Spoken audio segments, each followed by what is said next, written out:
What is the biggest giant you're facing today? Ang sabi ng Psalm 27 verse 1, "The Lord is my light and my salvation, whom shall I fear? The Lord is the stronghold of my life, of whom shall I be afraid?" Ito po ang ating pag-uusapan sa ating bagong series which is entitled Courageous, Facing Your Giants. Samahan niyo po ako sa isang napakagandang topic na ito. Real courage is not just about believing in yourself, but believing that God is greater than all your giants in life. In 1 Samuel chapter 17, nagkaroon ng digmaan ng Israelites and Philistines sa Valley of Elah. At kilalang kilala natin to, ang digmaan ni David at ni Goliath. Walang gustong lumaban kay Goliath kasi during that time, ang kondisyon kung sino ang mananalong representative, yun ang bansa na maghahari at magiging servant ang bansa na matatalo. So, yung laban na yun sobrang importante. And there was no one who wants to fight mula sa mga Israelites. There was no one who wants to step up and courageous enough para manindigan at manampalataya na kaya naming magtagumpay laban dito. Hanggang sa nag-turn yung story sa isang bunsong anak na isang shepherd boy whose name was David. Siya ang bunsong anak sa 8 anak ni Jesse. At isang araw inutusan niya ang kanyang anak na pumunta doon sa kampo ng Israelites habang nagaganap ang laban para magdala ng pagkain sa kanyang mga kapatid kasi 40 araw na nga yung nangyayaring digmaan doon. At nakita niya na lahat ng Israelita ay takot. Whenever the Israelites saw the man, they all fled from him in great fear. Ito yung kitang-kita ni David sa kanyang mga mata. At nagtanong siya sa mga Israelites, "Who is this uncircumcised Philistine?" Tapang no? "That he should defy the armies of the living God." Ba't kayo natatakot sa kanya? Sino ba to? Di ba? Bakit nyo hinahayaan na malitin niya yung Diyos natin? Dahil doon, itong si David ay lumapit sa hari at humarap siya. Sabi niya, "King Saul, ako po lalaban." Siyempre, matindi yung laban na yun eh. Hindi ka basta-basta magsisend out ng wire doon kasi kapalaran ng bansa ninyo yung nakasalalay. Pero ang sabi ni David, "King Saul, your servant has killed both lion and the bear." Grabe. Lakas pala ito ni David. Bago pa niya mapatay si Goliath, siya ay nakapatay na ng oso at nakapatay na siya ng leon. Pero hindi dahil sa sarili niyang lakas. Ang sabi niya in verse 37, "The Lord who rescued me from the paw of the lion and paw of the bear will rescue me from the hand of this Philistine." So binalik niya pa rin yung papuri sa Panginoon. It's all by the grace of God. At nakita ito ni King Saul at dahil wala namang gustong lumaban kay Goliath, si David na yung pinapunta. Pinasuot siya ng armor, hindi kasya sa kanya.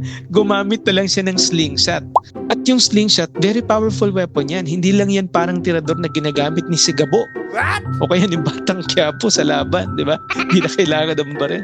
Yung slingshot ay isang sandatang iniikot na kung saan meron itong lamang bato at pag hinagis nila ito ng sobrang lakas, kapag trained ka doon, para itong bala ng baril na tumatama sa katawan ng tao.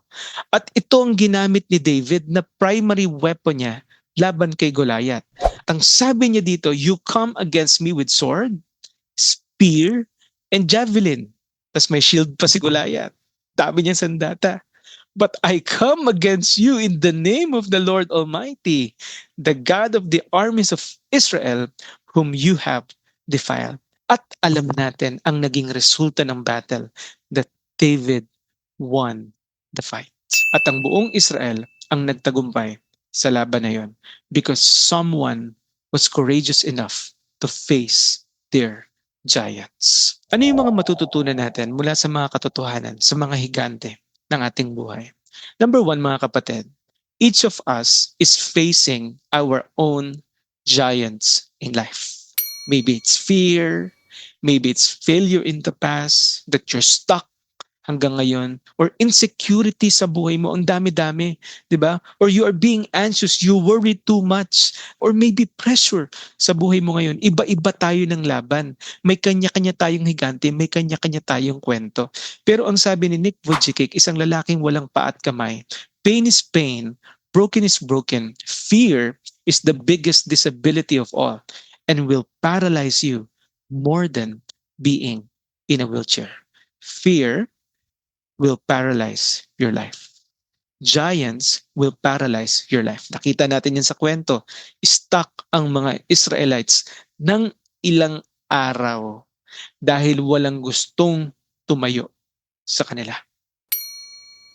Pangalawang bagay that we can see is our giants remind us that we can't win alone.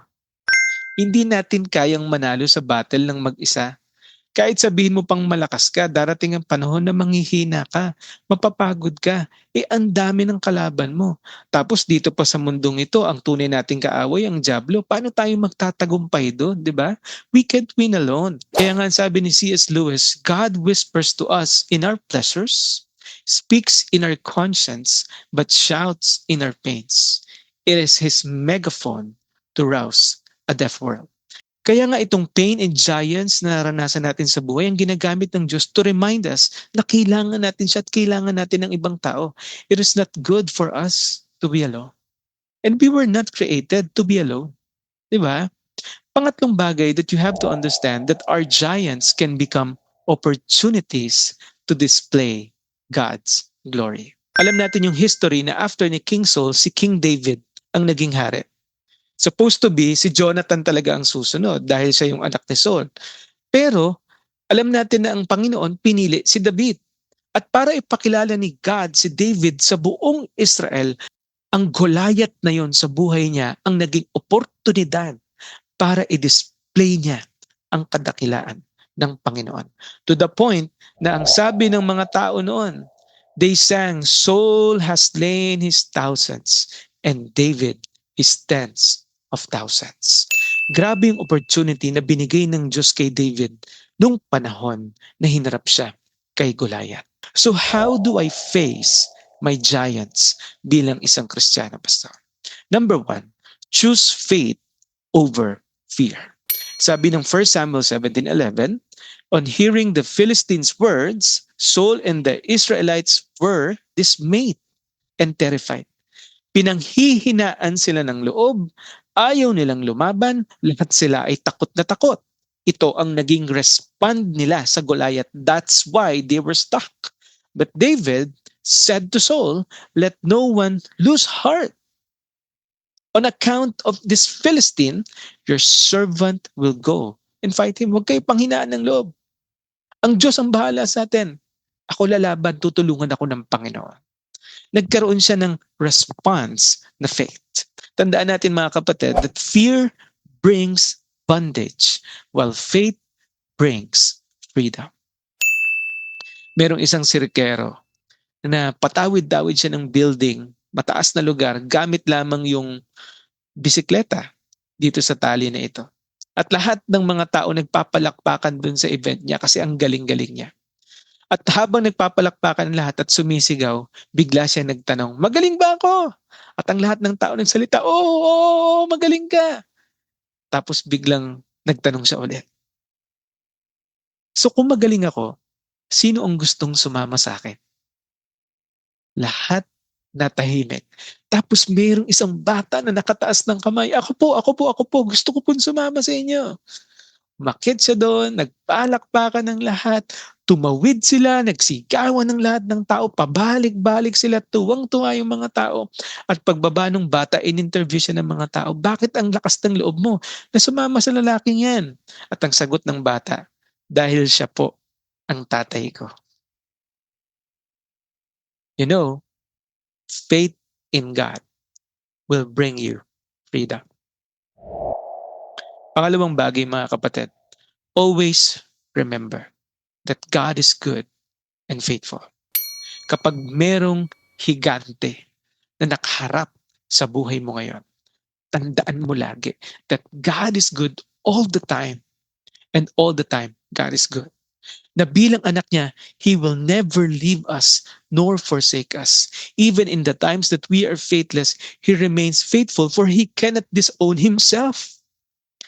Always remember that God is good and He is faithful.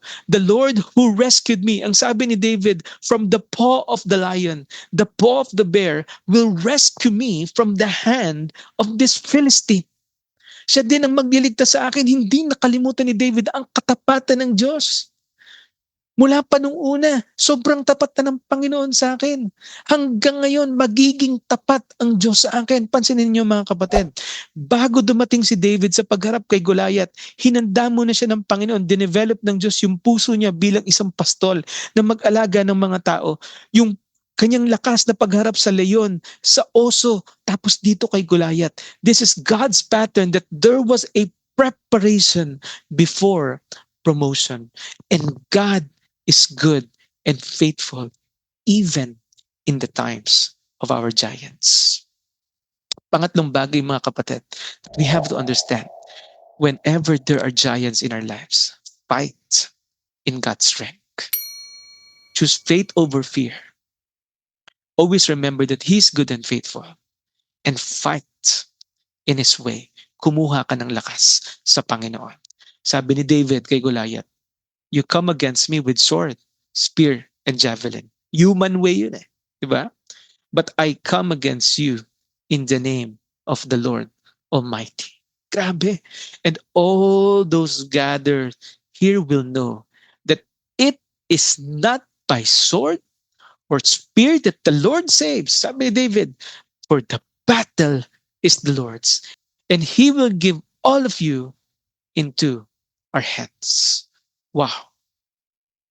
Alam niyo mga kapatid, whenever there are battles and giants in life, the best way ay lumuhod tayo sa presensya ng Panginoon at lumaban tayo sa pamagitan ng Kanyang salita, sa pamagitan ng panalangin.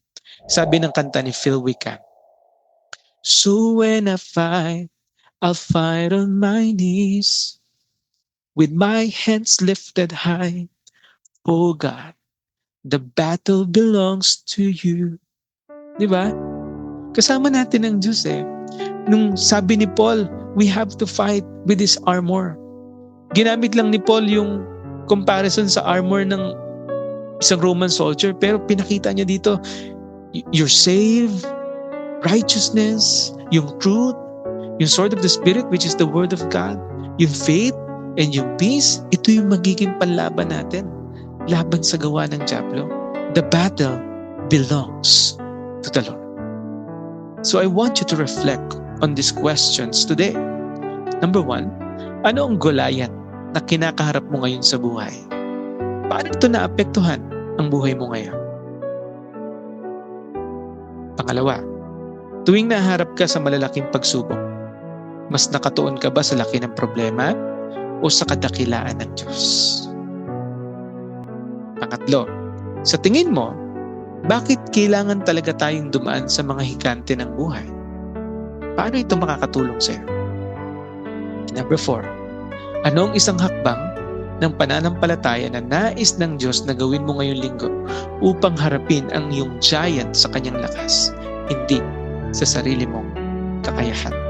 Tandaan natin mga kapatid, your giant may be bigger than you, but it will never be bigger than your God. It will never be bigger than our God. He is our Abba Father. He's all-powerful. He's all-knowing. He's ever-present, never-changing God. God bless po sa inyong lahat. And may this simple lesson be a blessing and a challenge po sa bawat isa. I pray na yung mga higante na kinakaharap nyo ngayon sa buhay, magkaroon tayo ng tamang response bilang mga anak ng Diyos. Please continue to share, support, and subscribe dito po sa ating channel. God bless po.